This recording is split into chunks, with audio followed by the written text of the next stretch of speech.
Hi everyone, and welcome to Shah Lusso, and welcome to my first Q&A episode. So with my last video about Rolex Terminology, I said in the beginning also if you guys could leave your questions, just general watch questions that you have that you want to ask me. If you've been following the channel for a while, you probably realize I reply to all my comments for the most part anyway. Sometimes it takes me a little bit of time, but I always do, including to your questions. But people don't always get a chance to read all the comments, and also at the same time, when you're leaving your comments and your questions, it's usually directly relevant to the video itself, whereas you might have other questions that sort of go unasked because I haven't made a video about them yet. So that's why I have this. Hopefully this will be sort of a regular fixture. Of course, if you have any follow-up questions after watching this video, don't hesitate to leave those in the comments for the next one. Depending on how many I get, I'll do these maybe like once a month, more frequent if I get more questions. We'll see how we go. But let's get right into it. I got my laptop here just with the questions themselves. I haven't really done too much background research in terms of answering them, so I could be sort of as spontaneous as possible. And yeah, let's see how this goes. Right, so first question from Afan Udin. He asks, what are your opinions on Sinn as a brand? Sinn is a brand that I really wish I knew more about when I first started, purely because they're a very good value brand. They're not that common, which for me is something that's super important. I can't stand when I see other people with my stuff. And also they offer a lot of really good value for money. Considering that I spent what I think was like 500, 600 euros on my Steinhardt, considering if I'd have waited a little bit longer, done a bit more research, I probably could have gotten a nice GMT, maybe like one of their Frankfurt Financial District ones, for not that much more, and it would have had a little bit more personality. So it's a brand that, for starters, I wish I had known more about in the beginning. It's also a brand I would love to have more experience with just in general. You know, I'd love to film some more reviews about them. The thing is, they're really hard to get your hands on in the parts of the world that I've been in lately. So right now I live in India. Most of my shoots have been in the Middle East, in Australia, and back home in Chile. So we don't really get Sinn over there. So it's hard for me to get really a more hands-on experience, but I've heard nothing but good things about them, and definitely a brand I'd like to explore more in the future. A few models that I still am quite interested in are their Navitimer, the 903. That one has an interesting story because I think at some point they actually licensed the rights to use the Navitimer name or the Navitimer design at some point when Breitling was going through some financial difficulties. So it's not necessarily a homage. It's kind of like they owned it for a bit, or they had official permission. So I think exploring that could be fun.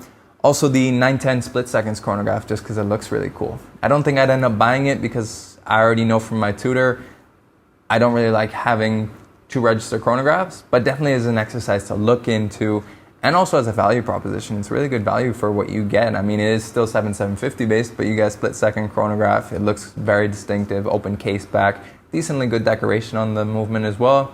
So yeah, those are probably two Sinn models I'd really like to keep my eyes on. Another one from our buddy Afan. What are some bargain pieces that can be bought as an investment now?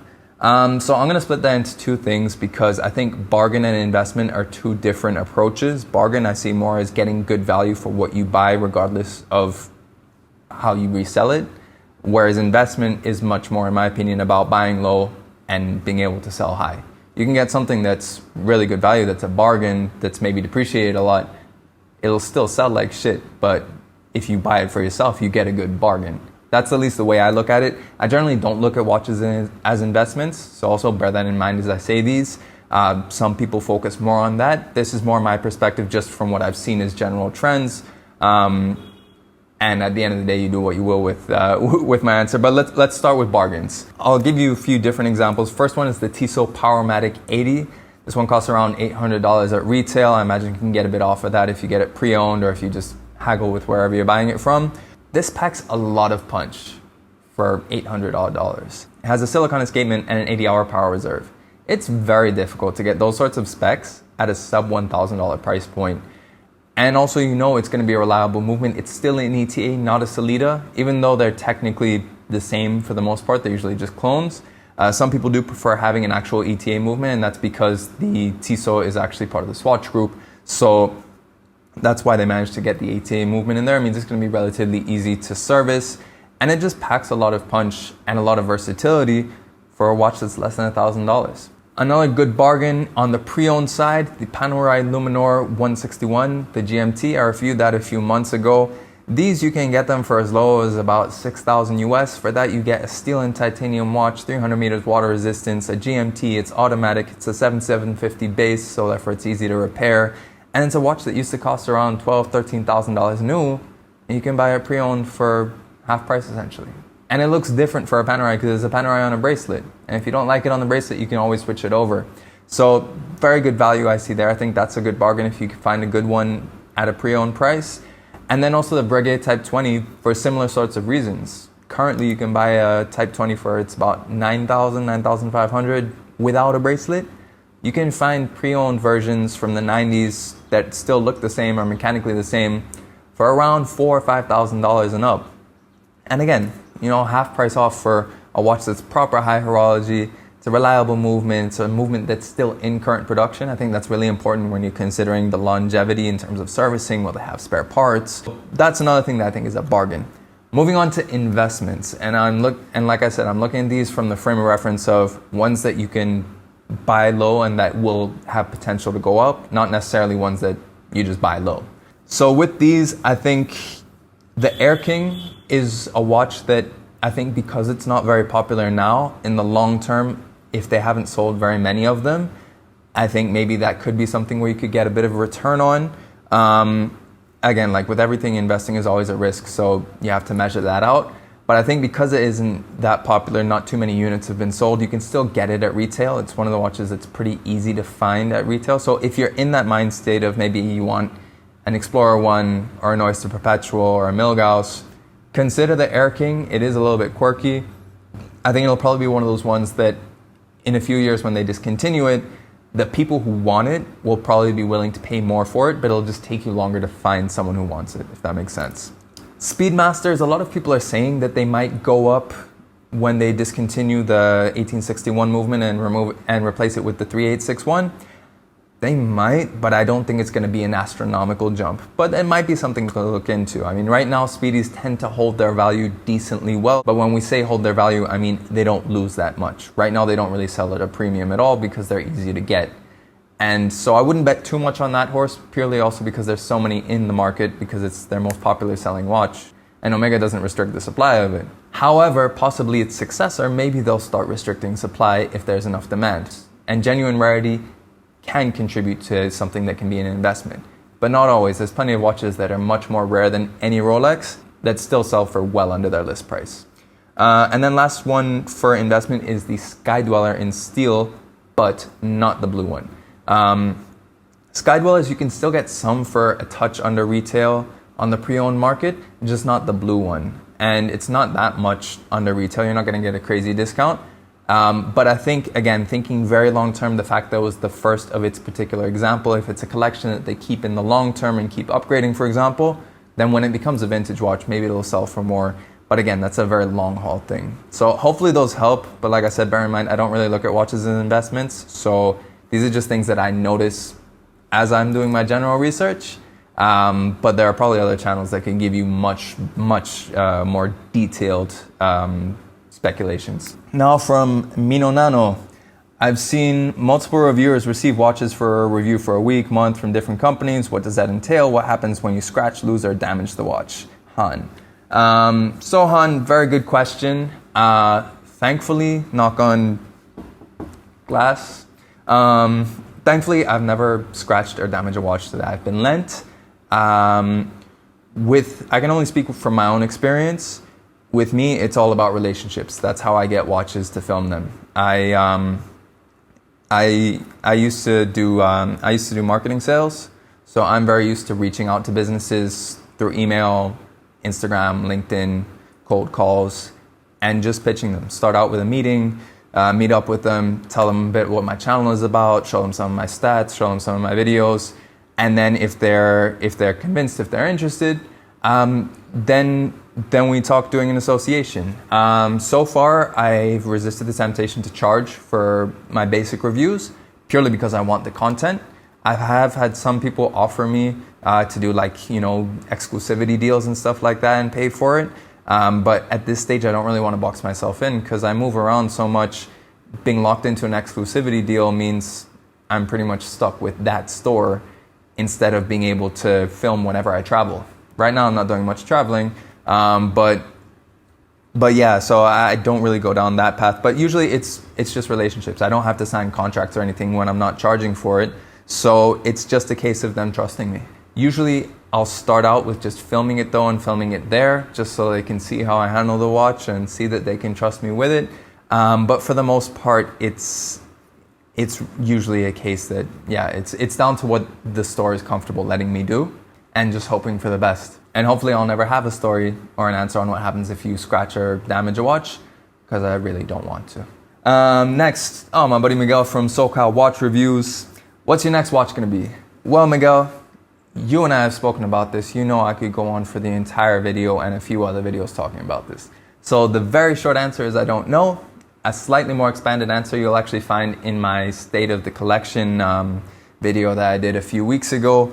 Currently I'm looking at a Blancpain 50 Fathoms GMT, some sort of reverso, and some sort of chronograph. I don't know which reverso yet, I can't decide, and chronograph changes about every 5 minutes. Pretty much what fills in those other slots is very volatile and subject to change, subject to mood, subject to what I discover. I discover new watches every day and think, oh, maybe I should get that, maybe I should get that. So if you want to hear a bit more about my thought process on that, make sure you check my State of the Collection review.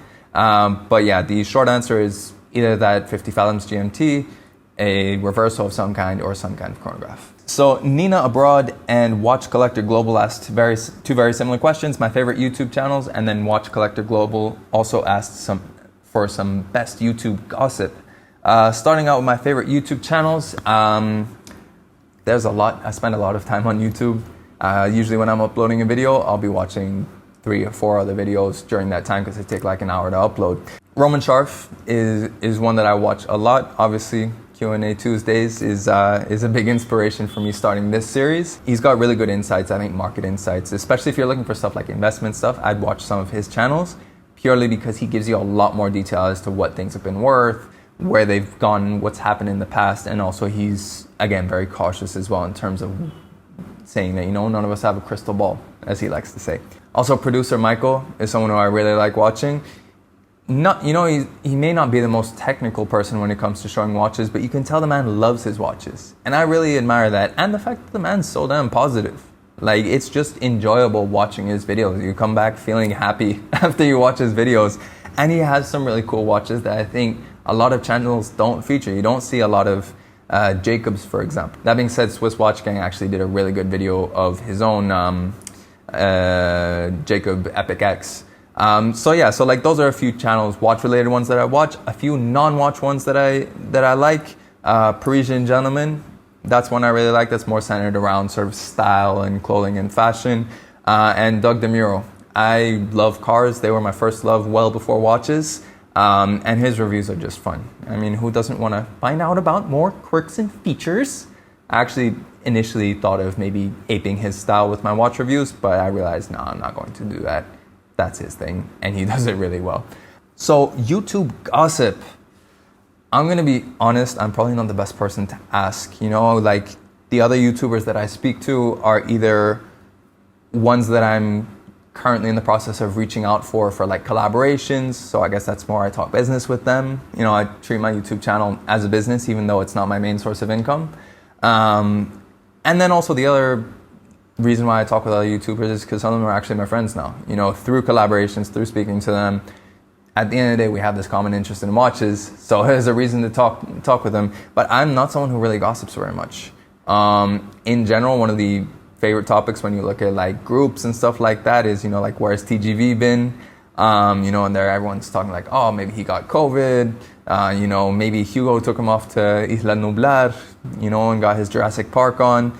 That's always a fun thing to read about. If you join the UGWC Facebook group, you'll see stuff like that all the time. Whenever TGV goes a little while without posting a video, the where's TGV conspiracy theories start coming up. So I guess that's the best YouTube gossip I have. A little bit of insight. Some YouTubers can be very petty. I've spoken to some who they'll always be talking about, oh, why does XYZ have so many subs, so many subscribers? Me personally, I don't subscribe to that thought process. I know there's I'm very conscious of the fact there are YouTubers who have been doing this for much longer than me. There are YouTubers who do watches that I just don't want to do. So like, I know I'm losing views that way. And there are people who are better at Instagram than me, for example. I suck at Instagram. But at the end of the day, I'm just going to do me. I'm going to do the watches that I want to do, that I'm interested in, that my audience is interested in. And also I'm going to, keep evolving at my own pace. Personally, my view when it comes to like comparing yourself and being competitive is that jealousy will never help you. It'll just bring down the other person. Whereas if you just focus on elevating yourself to their level and further, that's the way to compete. That's the way I look at it anyway. But yeah, so I'm not very good for YouTube gossip, but a little insight, there are a lot of very petty YouTubers out there. But thankfully, the good thing about meeting people online is that, well, you don't end up having to speak to them that often if you don't want to.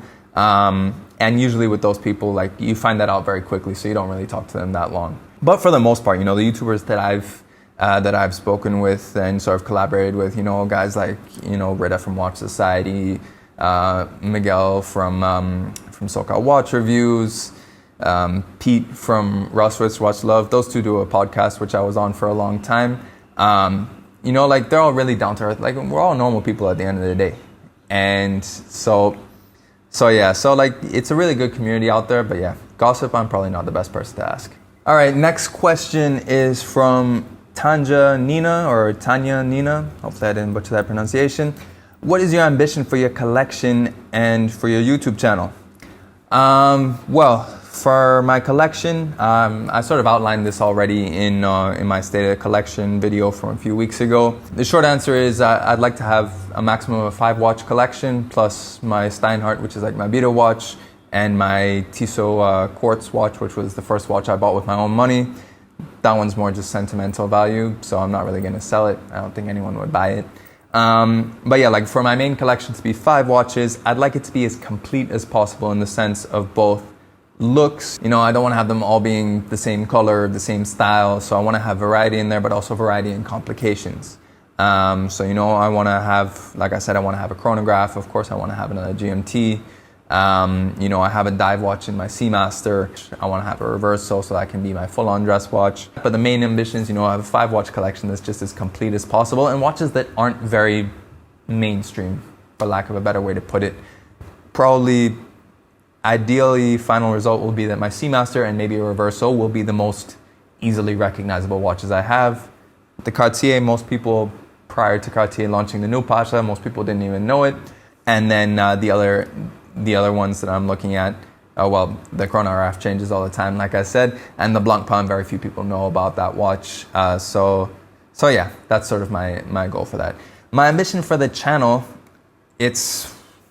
I guess like if I have to sum it up in one thing, I want my channel to be the first place people go to when they're going to buy another watch. Whether it's their very first watch or whether it's, just adding to their collection. I want to be able to feature options. I want to be able to highlight watches that maybe people won't always think of at the beginning. That's one reason why I do those alternatives lists. Because I think a lot of people will probably start with a Rolex, realize they can't get one at retail, and then it's like, then what do you do? And I want to be able to offer people options in those sorts of scenarios.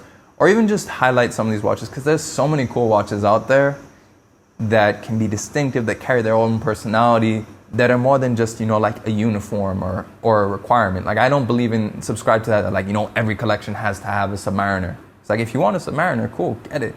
If you really want the Submariner, if you know about it, you love it, you really like it, then get it.